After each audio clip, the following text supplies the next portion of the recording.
ഒരു south Indian കണക്കുകളിലേക്ക് തന്നെയാണ് വേണ്ടത്. അതാണ് നമ്മുടെ പ്രധാന ഫോക്കസും. ഞാൻ ഇപ്പോൾ CPI സംസ്ഥാന സെക്രട്ടറി ശ്രീ ബിനോയ് വിശ്വം നമുക്കൊപ്പം ടെലിഫോൺ ലൈനിൽ ചേർന്നു. ശ്രീ ബിനോയ് വിശ്വം, പ്രധാനമായിട്ടും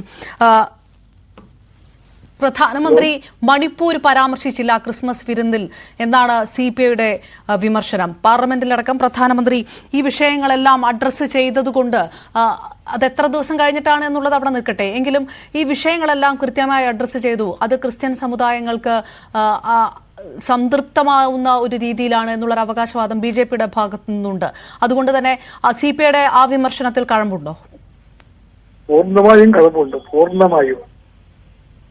എന്റെ മുമ്പ് സംസാരിച്ച സുഹൃത്തുക്കൾ എനിക്കറിയില്ല. ഞാനിപ്പോൾ ഒരു കാറിനകത്ത് യാത്ര ചെയ്യുകയാണ്. ഞാൻ അതുപോലെ കേട്ടില്ല. ഞാൻ കേട്ട ഭാഗത്ത് അദ്ദേഹം പറഞ്ഞൊരു വാക്കാണ് മുറിവുണക്കൽ പ്രക്രിയ. അത് പെട്ടെന്ന് നടക്കില്ല, അത് കാലമെടുക്കുന്നു പറഞ്ഞു. മെയ് മാസം 3-നാണ് അവിടെ മുറിവുണ്ടായത്. ആഴത്തിലേറ്റ മണിപ്പൂരിന്റെ മുറിവ് ഉണ്ടായത് മെയ് മാസം 3-നായിരിക്കെ ഇത്രയും മാസം കഴിഞ്ഞിട്ടും പ്രധാനമന്ത്രി മണിപ്പൂർ എന്ന വാക്ക് പറഞ്ഞത് ഒരേ തവണ ഒറ്റ പ്രാവശ്യം മാത്രമാണ്. അത് 4 മിനിറ്റ്, പാർലമെന്റിൽ 4 മിനിറ്റ്. അതുകൊണ്ട് ഉണങ്ങാൻ പറ്റിയ മുറിവല്ല മണിപ്പൂരിൻ്റെത്. ഞാൻ മണിപ്പൂരിൽ പലവട്ടം പോയി എല്ലാം കണ്ടവരാണ്. തകർന്നു കിടക്കുന്ന പള്ളികൾ, ആക്രമിക്കപ്പെട്ട പള്ളിക്കൂടങ്ങൾ ഇതെല്ലാം ഞാൻ കണ്ടതാണ്. അഭയാർത്ഥി കാപ്പുകളുള്ള മനുഷ്യർ, അതിന് ക്രിസ്ത്യാനികളും ഇല്ലാത്തവരും എല്ലാവരും ഉണ്ട്. ഇങ്ങനെയൊരു ഗുരുതരമായ സ്ഥിതിവിശേഷം ഇന്ത്യയുടെ വടക്ക് കിഴക്കൻ ഭാഗത്തിന്റെ കേന്ദ്രമായ മണിപ്പൂരിൽ ഉണ്ടായിട്ട് ഇത്രയും നിസ്സാരമായി ആഹ്ലാദത്തോടെ തന്നെ കാണുന്ന പ്രധാനമന്ത്രിയെ പറ്റി ഈ നാടിന് ദുഃഖമുണ്ട് എന്ന് ഞാൻ പറയുന്നത്. ദുഃഖമുണ്ട്. ആ ചുറ്റുപാടിലാണ് ഇവരെല്ലാം വിളിച്ചു വരുത്തിയത്. അവരോട് രഹസ്യമായിട്ട് എപ്പോഴെങ്കിലും മണിപ്പൂരിന്റെ കാര്യം ഞങ്ങൾ പരിഗണിക്കുന്നുണ്ട്, പരിഹാരമുണ്ട് എന്ന് പ്രധാനമന്ത്രിയും പറഞ്ഞില്ല. അത് ചോദിക്കാനുള്ള ഒരു സന്നദ്ധത, അതും രഹസ്യമായിട്ട് ചോദിക്കാനുള്ള സന്നദ്ധത ഇവരാരും കാണിച്ചുമില്ല. ഞാൻ പറയുന്നത് കുറ്റപ്പെടുത്താൻ വേണ്ടിയല്ല. പ്രധാനമന്ത്രിക്ക് അദ്ദേഹത്തിന്റെ വീട്ടിലേക്ക് ആനവണെന്ന് നിർബന്ധം വിളിക്കാം. പക്ഷെ ഇത് ആദ്യമായിട്ടാണ് പ്രധാനമന്ത്രി സ്വന്തം ഔദ്യോഗിക വസതിയിലേക്ക് ക്രിസ്തുമസ് നാളിൽ ക്രിസ്തീയ സഭകളുടെ വക്താക്കളെ മാത്രം തിരഞ്ഞു പിടിച്ചു വിളിക്കുന്നത്. കൂടെ കുറെ ബിസിനസ്സുകാരെ ആൾക്കാരെ വിളിച്ചിട്ടുണ്ട്. ഇത് ആദ്യമായിട്ട് തന്നെയാണ്. എവിടെ ഞാൻ വായിച്ചു ഇത് എല്ലാ കൊല്ലവും ഉള്ളതാണ്. എല്ലാ കൊല്ലവും ഇങ്ങനെ വരുന്നുണ്ടായിട്ടില്ല.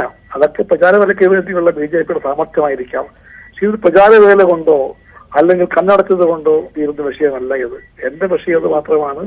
ഇതൊരു രാഷ്ട്രീയ കണ്ണുള്ള നീക്കമാണ്. കേരളത്തിലെ തെരഞ്ഞെടുപ്പിൽ ക്രിസ്തീയ വോട്ടുകൾ നേടാൻ വേണ്ടി സഹായിക്കുമെന്നാണ് വ്യാമോഹമെങ്കിൽ എനിക്ക് തോന്നുന്നില്ല. ഒന്നുകിൽ BJP ഈ ക്രിസ്തീയ മതവിശ്വാസികളെ രാജ്യത്തിന്റെ ആഭ്യന്തര വെല്ലുവിളിയായി കാണുന്ന വിചാരധാരയെയും അതിലെ വാദങ്ങളെയും തള്ളി. അതായത് ശ്രീ ബിനോയ് വിശ്വം, ഞാൻ ചോദിക്കുന്നത് ഈ മണിപ്പൂർ വിഷയം അടക്കമുള്ളവയിൽ മുറിവുണക്കുക എന്നതിനപ്പുറത്തേക്ക് ക്രൈസ്തവ സമുദായത്തെ ഒപ്പം നിർത്തിക്കൊണ്ട് BJP ലക്ഷ്യമിടുന്നത് കേരളം തന്നെയാണ് എന്നുകൂടി നിങ്ങൾ വിലയിരുത്തുന്നു? നിങ്ങളൊന്നും എന്നെ കേൾക്കണം, ദയവായിട്ട് എന്നെ മിണ്ടാൻ സമ്മതിക്കണം, അല്ലെങ്കിൽ എന്നെ വിളിക്കരുത്. തീർച്ചയായും പറഞ്ഞോളൂ. ഞാൻ ഒരു കാര്യം മണിപ്പൂർ ഞാൻ പറഞ്ഞു കഴിഞ്ഞു. രണ്ടാമത്തെ വാദം ക്രിസ്തീയ വിശ്വാസികളെ പറ്റി BJPയുടെയും RSSന്റെയും വേദഗ്രന്ഥമായി പറയപ്പെടുന്ന വിചാരധാരയിൽ എഴുതി വെച്ചിരിക്കുന്നത് ആഭ്യന്തര വെല്ലുവിളികളിൽ രണ്ടാമത്തെ കൂട്ടരായിട്ടാണ്. ഒന്നാമത്തെ കൂട്ടർ മുസ്ലിമുകൾ, രണ്ടാമത്തെ കൂട്ടർ ക്രിസ്ത്യാനികൾ, മൂന്നാമത്തെ കൂട്ടർ കമ്മ്യൂണിസ്റ്റുകാർ. ഇതാണ് അതിനകത്തുള്ള ഒരു ക്രമത്തിൽ പ്രചരിക്കുന്നത്.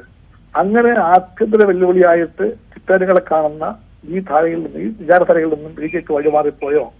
അത് എഴുതിയ ഗോവാക്കറെ തള്ളിപ്പറയുമോ BJP? അതോ BJP ഇപ്പോഴും അവിടെ നിൽക്കുകയാണോ? ഗുരുജി എന്ന് വിളിച്ചുകൊണ്ട് അവർ ആരാധിക്കുന്ന ഗോവാക്കറുടെ ആ വാദങ്ങളോട് BJPക്ക് ഇപ്പോൾ വിധേയത്വമുണ്ടോ? ഈ ചോദ്യങ്ങളെല്ലാം ചോദിക്കപ്പെടേണ്ടതല്ലേ? ഇത്തരം ഗൗരവമാർഗ ചോദ്യങ്ങളെല്ലാം ബാക്കി നിൽക്കെ അവർ നടത്തിയിട്ടുള്ള ആ വിരുന്ന് വാസ്തവത്തിൽ കേരളത്തിലെ ക്രിസ്ത്യൻ വോട്ടുകളെ പാട്ടിലാക്കാൻ വേണ്ടിയുള്ള BJPയുടെ ശോഷണത്തിന്റെ ഭാഗമാണെന്ന് പറഞ്ഞാൽ ഞാൻ സമ്മതിക്കാം. അതിനപ്പുറത്തൊന്നുമില്ല. ഇതൊരു BJP രാഷ്ട്രീയത്തിന്റെ യഥാർത്ഥമായ മുഖം, കാപട്യത്തിന്റെ മുഖം, അവരുടെ കൗശലത്തിന്റെ മുഖം തുറന്നു കാണിക്കുന്നു മാത്രമേ എനിക്ക് പറയാനുള്ളൂ.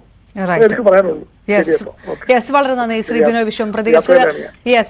ശ്രീ